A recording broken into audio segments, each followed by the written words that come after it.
Rawr, rawr, rawr.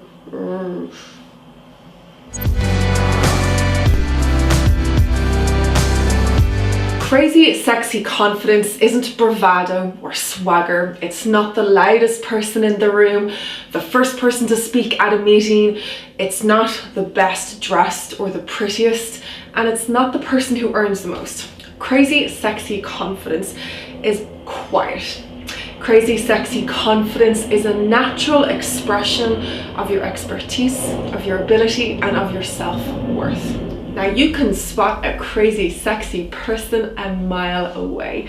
We all have that one person in our life that is so freaking self-assured. They're so together. They can handle everything and anything that comes their way.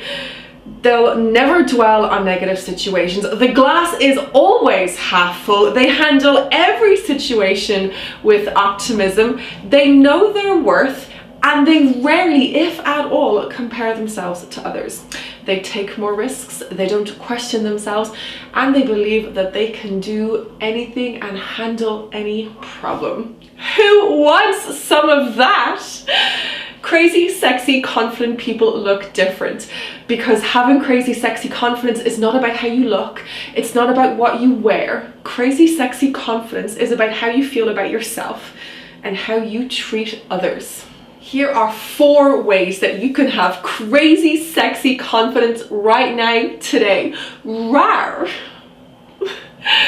Guys, number 1, learn to put yourself front and center. Now, some of us have gotten so good at taking care of others that we've neglected our own needs and our own desires. Some of us are so accustomed to giving our love to others that we've forgotten what it's like to save some of that for ourselves. Self-love will empower you to make decisions that come from a place of love and kindness, compassion, and respect. Now, if it ever feels like you are serving the needs of everyone else, that you are present for everyone else, that you are more connected and more in tune with everyone else, if you are obsessed with trying to please everyone else, hello there, you people pleasers, it's time that you start to show some appreciation for yourself. You need to fill your own tank so that you can take care of the needs of the people around you. By simply redefining the word selfish, you can learn to guilt-free put yourself front and center in your own life. Spending time refueling and nurturing your own individual desires and needs does not make you selfish. In order to take care for and love the people around you with the same intensity and passion that you want to be remembered for, it is so important to look after yourself. This is your permission, guys. Read it and weep. Time to look after yourself. Your needs and desires are so super important. Self-care is not self-indulgent. It is a matter of self-preservation. Number 2, y'all need to stop caring what other people think. Easier said than done, I know. I fall into the trap all the time, but there is so much to be said for aligning your energy and your focus to the opinions and the people that really matter in this world. Caring too much about what other people think will immediately set you up for failure. Now, you need to recognize your own unique value, raw beauty, unique gifts, and let go of what other people think. Recognizing your own unique value, your own gifts, and by letting go of the need to constantly fulfill other people's expectations of who you are and what you should do, will set you freaking free. Only when you spend more time looking after everyone else is the significance of the relationship that you have with yourself so apparent. It is the most important relationship that you will ever have. But often we experience guilt or tension or shame for this. But when you can value your own time and your own life and your own opinions as much as you value everyone else's, only then will you finally able to break free of this cycle of guilt and shame, and you'll be able to follow your own intuition. The only opinion of you that matters is the opinion that you have of yourself. So if you guys fall into the trap of trying to please other people or think too much about what they say, your new intention and mantra is the only opinion of me that matters is the opinion I have of myself. I want you to repeat that as much as you can, guys. Number 3, reconnect with your personal power. Now, your self-esteem was developed over time, but at some point when you were growing up, something happened to make you question yourself, to make you feel bad about yourself. And this is an all too common reality for so many women, men and women out there. Now, the reason that low self-esteem is so detrimental is because it disconnects us from our true worth and value, aka your personal power or your self-esteem. Now, when you're disconnected from your personal power, you lose sense of how truly freaking amazing you are. So unique, so sparkly.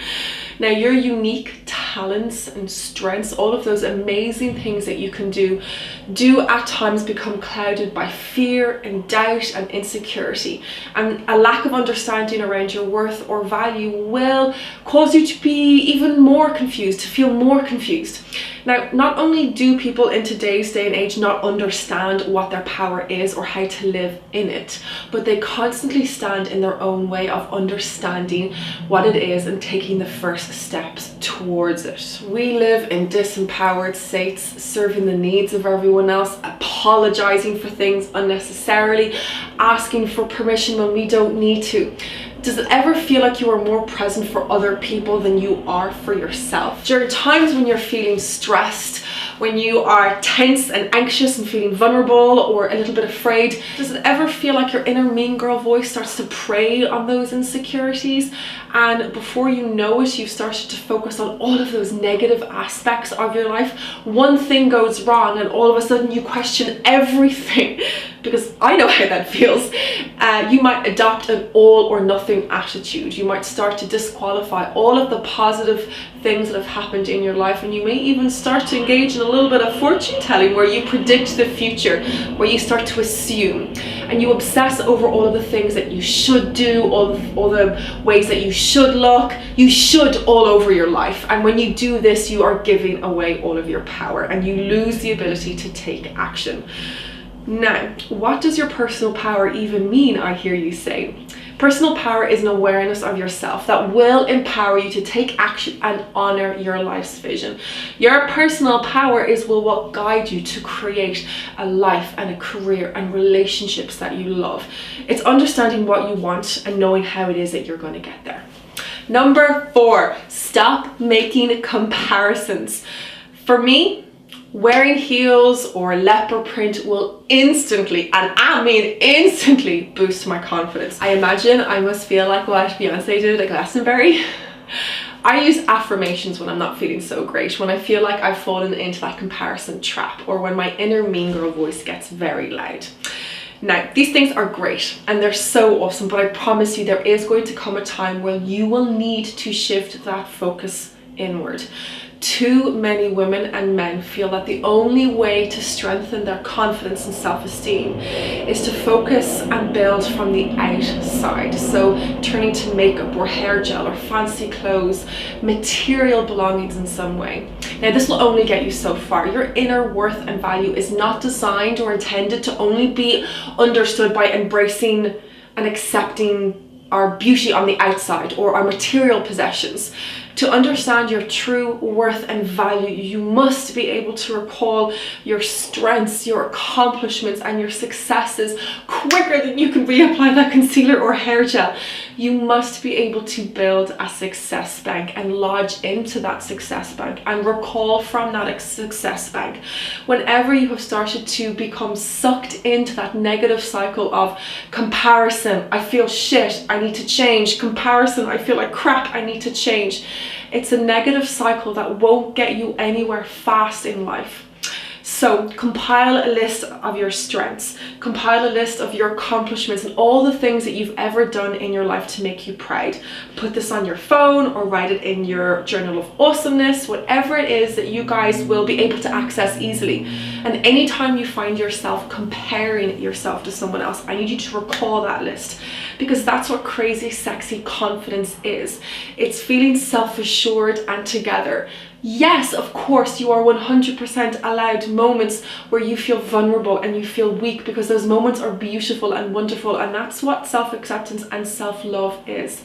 But I hope that you guys have been able to take these 4 strategies, and I hope that you will find space for these in your life, because I promise you it will work. The confidence that you find so attractive in other people has very, very little to do with the way that they look, and everything to do with how they feel about themselves and how they treat the people around them. Guys, I hope you have enjoyed this crazy, sexy, I sound like a bleeding pirate. Anyway, I hope you've enjoyed this crazy, sexy, confidence 4 strategies to help you be all of that episode of Better Life Project TV. As usual, if you guys ever want to be able to share a message with me or share a comment, drop one in the comments section below, or send me an email at hello@thebetterlifeproject.ie, and I would be so delighted to be able to answer and help you guys in any way that I can. That's it for me for this week, guys. I will see you all next week for another episode of Better Life Project TV.